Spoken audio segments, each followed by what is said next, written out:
Welcome back to Savvy Psychologist. I'm Dr. Ellen Hendrickson, and every week I'll help you meet life's challenges with evidence-based research, a sympathetic ear, and zero judgment. Earlier this week, listener Brian wrote in with a dilemma. So like many office workers, he works in an open cube environment, and he is friendly and easygoing, but finds he's a magnet for coworkers taking a break from their own work. People pull up a chair next to his cube and chat, sometimes for up to half an hour. And when they're not hanging out in his cube, they are often hanging out nearby, having a loud conversation or talking on the phone. And Brian's work involves a lot of math and computer programming. So in other words, his work is, work. And Brian says he's even tried pulling his file cabinet's drawer open as an ersatz privacy wall, which, unfortunately, his boss was quick to label as antisocial and a sign of not being a team player. So, Brian asks, how can he be more assertive, defend his space, and tell people he needs peace and quiet without letting resentment build or coming across as a jerk? Therefore, this week, let's dive into what to do when Donnie from marketing stops by to show you his latest cat video. Okay, so one problem here is the environment itself. And on this issue, science is on Brian's side. In a study out of the University of Sydney, 2 architecture professors investigated the trade-offs between open plan and traditional offices.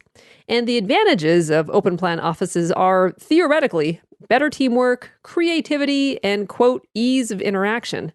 But the study found that forced interaction did not offset the disadvantages of an open plan office, which matched Brian's experience exactly: noise and lack of privacy.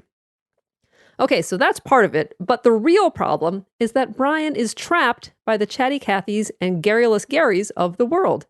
It is a feeling familiar to many of us quiet types, and it is not exclusive to the office. It can happen at parties, family get-togethers, or anywhere small talk leaves you scanning the horizon for an escape route. Ellen DeGeneres likens the feeling to being on a highway with no exits when you have to pee. Okay, so all this begs the question, why do some people talk so much? Well, some talkers fill empty space with nervous chatter to relieve their anxiety. Others keep up a stream of verbal filler because it keeps their brain distracted and off their emotions. And still others talk because they find it rewarding to talk about themselves. Now, everybody needs someone in their life to whom they can report what they had for lunch. Unfortunately, not everyone, including Brian, wants to serve this function. Now, we have all tried subtle cues to signal that we don't want to talk, such as saying, "Okay then," or continuing to type while the person talks. But these seldom work.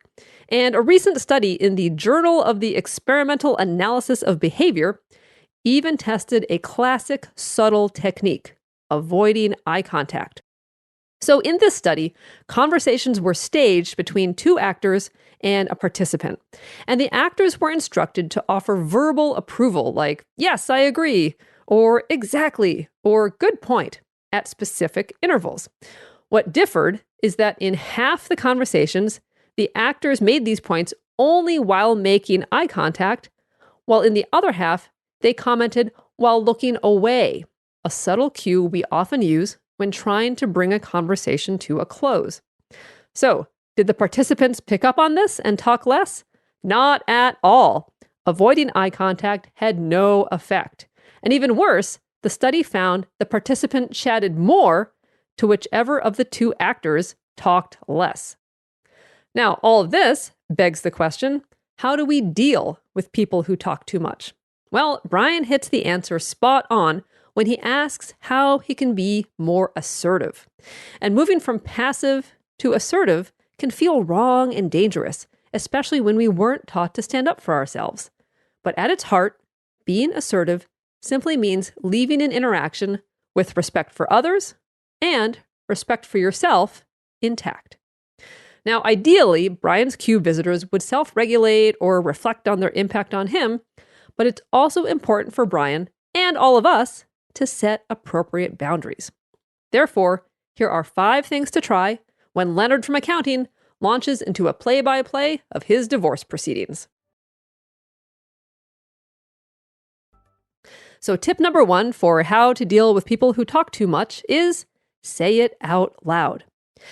It's really tempting to use nonverbal cues to signal that you don't want to chat. Just like in the study, we might avoid looking at them, or we might glance at our work or continue to type while they stand there and yammer. But folks who treat Brian's cube like the local watering hole aren't great at picking up on these subtle cues. So even though it's hard, if it's clear that Kevin from the next cube is settling in for a long monologue about the Patriots, liberally littered with quotes from the Hangover franchise, nip it in the bud. Now, we ask, how? Well, it may be tempting to wait for an opening or to engage for a few minutes so you don't feel rude, but if you know exactly what's happening when Kevin rolls his chair into your cube, it's okay to interrupt before he even sits down. You can even raise your hand in a stop gesture. The key is how you do it. You get to set the tone. You can say you're busy, you can't talk, or that you're on a deadline, but say it in the same tone you'd use to ask the time or order a sandwich. Present it as a simple fact without overly polite acrobatics or we have to talk style dramatics. So some example lines might include, "Hey Kevin, I want to hear this, but today I have got to stay on schedule, so I'll catch you later, okay?" Or, "Hey, how's it going? I'm on a deadline, so nobody can talk to me until 3 o'clock. I'll see you then." Or, "Good to see you. Hey, I'm in the middle of something. Can you stop by later?" Or, said in mock frustration with shooing hand gestures, "No talking today. I am trying to cut back." Now, for those of us raised not to interrupt, this feels wrong. But I've finally learned that many talkers realize they're filling the air, and therefore don't actually take offense when you put a stop to it. Whether it's nervous chatter, procrastination over their own work, or just lack of a mental filter, their talk gets as big as the space we give it. So less time doesn't mean less goodwill, it just means less talk. And that's good news for you. Now, even more counterintuitive, sometimes talkers know they're wasting your time. It makes them feel powerful and in control, not in a sociopathic way, but just enough to give them an ego-reinforcing boost when they visit your cube. They get a break and a pick-me-up, which makes them come back for more. And assuming they're not bona fide bullies, when you interrupt and set a boundary, they actually don't get mad. They just go elsewhere, and they respect you more for standing up for yourself.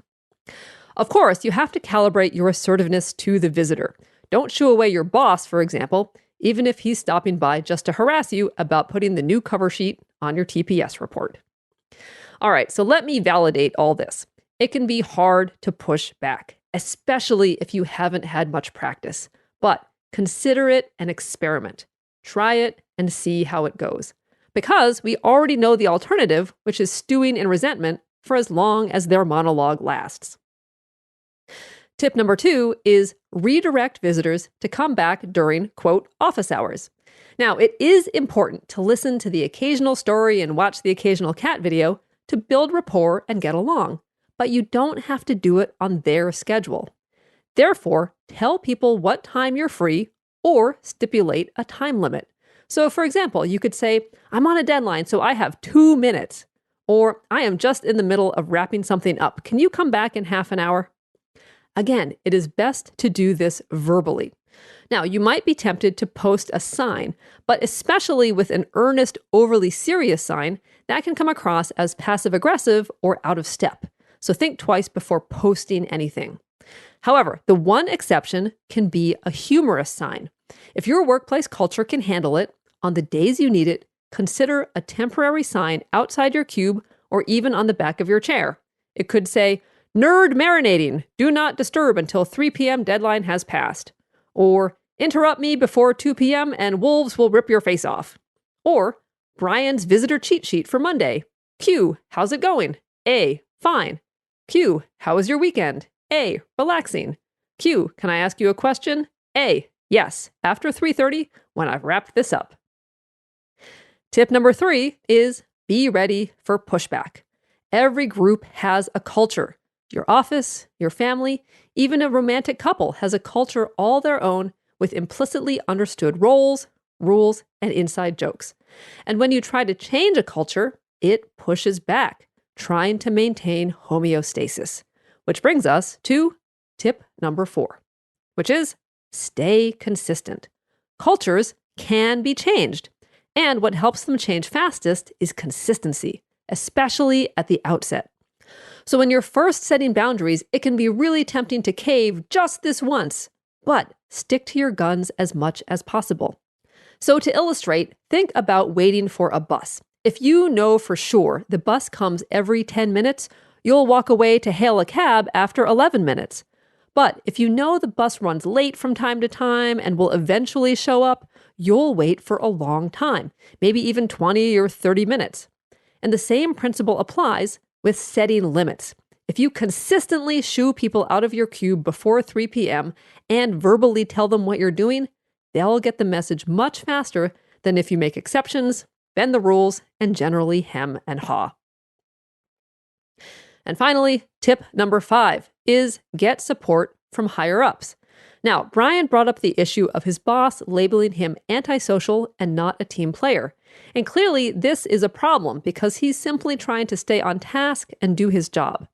So if you're in a situation like this, ask for a meeting with your supervisor to explain the problem, present solutions you're already implementing to demonstrate you're working on the problem rather than dumping it in their lap, and ask explicitly for the supervisor to have your back. It's important to keep these meetings about productivity and the bottom line. Don't complain about office culture or your feelings. Instead, frame your request in terms of lost productivity and, if possible, lost dollars to the company. Finally, if your supervisor has the power, it's also worth getting support to use an office with a door when available, to use a white noise machine, or best of all, telecommute a day or 2 a week. Depending on your workplace culture, you can approach changes either by implementing them yourself and seeing if anyone objects, or by asking a higher up for a green light. So give all of these a try. And when Barbara from purchasing peeks over your cube wall and wonders aloud what might be wrong with her basement sump pump, you will be ready. Thank you for making Savvy Psychologist a part of your life. Did you know more books are purchased in December than in any other month? If you haven't already, consider picking up my book, How to Be Yourself, Quiet Your Inner Critic, and Rise Above Social Anxiety, either for yourself or for someone you love. Savvy Psychologist is audio engineered by Steve Rickyberg and edited by Joe Muscolino. And as always, Savvy Psychologist is strictly for informational purposes and doesn't substitute for mental health care from a licensed professional. Thank you so much for listening. Have a lovely week, and I'll see you here next Friday for a happier, healthier mind.